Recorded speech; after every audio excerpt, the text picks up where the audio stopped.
পশ্চিমা দেশগুলো একসময় এড়িয়ে চললেও এখন সাগ্রহে যাকে প্রশ্রয় দেয় তার নাম নরেন্দ্র মোদী। ভারতে তার নেতৃত্বে টানা তৃতীয়বারের মতো সরকার গঠনের সম্ভাবনা তৈরি হয়েছে। এই প্রধানমন্ত্রী তার দেশকে ধর্মনিরপেক্ষতার ঐতিহ্য থেকে দূরে সরিয়ে সবার আগে হিন্দু এই ধারার রাজনীতিতে নিয়ে এসেছেন।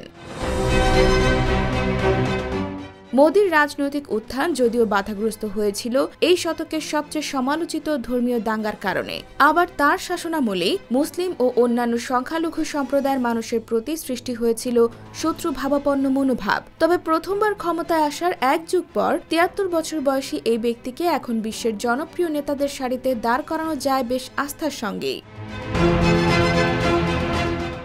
ভারতের নির্বাচনে নিজেদের বিজয় ঘোষণা করেছেন মোদী, আর নির্বাচনী ফলাফলে দেখা যাচ্ছে তার দল ২০১৯ সালে এর আগের নির্বাচন থেকে বেশ কিছু কম ভোট পেয়েছে আর হারিয়েছে অনেক আসন। সমর্থকরা নরেন্দ্র মোদীর কঠোর ব্যক্তিত্বকে শ্রদ্ধা করে, তাকে মনে করে ভারতের সংখ্যাগরিষ্ঠ বিশ্বাসের একজন সেবক। তাকে তুলনা করা হয় পৌরাণিক কাহিনীর নায়কের সঙ্গে, যার শেকড় গাথা বিনয়ের শক্তিতে। নির্বাচনে বিরোধীদের এক হাত নিয়ে এক সমাবেশে মোদী বলেছিলেন তারা তাকে অপছন্দ করে খুব নিচু অবস্থান থেকে তার উঠে আসার কারণে, কেননা খুব গরিব পরিবার থেকে এসে তিনি প্রধানমন্ত্রী হয়েছেন। তারা এই সত্যকে কখনোই আড়াল করতে পারেনি।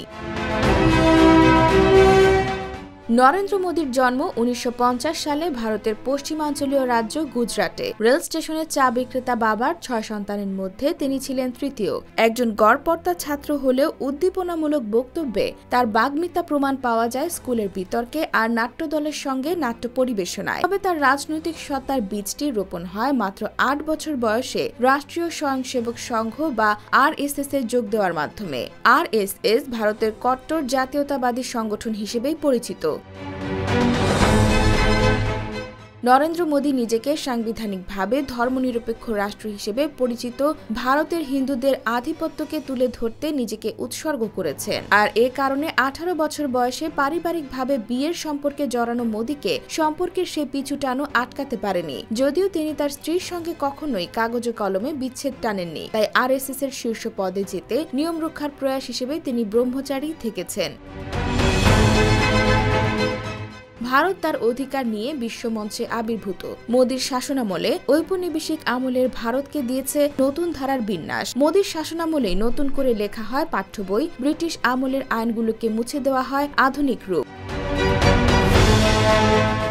গত জানুয়ারিতে তার কাজের ধারা চূড়ান্ত রূপে আবির্ভূত হয় যখন তিনি অযোধ্যায় একটি নতুন হিন্দু মন্দির উদ্বোধনের অনুষ্ঠানে সভাপতিত্ব করেছিলেন। সেই জাঁকজমকপূর্ণ অনুষ্ঠানে মোদী বলেছিলেন, মন্দিরের পবিত্রতা দেখাচ্ছে যে ভারত দাসত্বের মানসিকতা থেকে নিজেকে অনেক উপরে নিয়ে গেছে। নরেন্দ্র মোদী আরও বলেন, জাতি এখন নতুন ইতিহাস সৃষ্টি করেছে।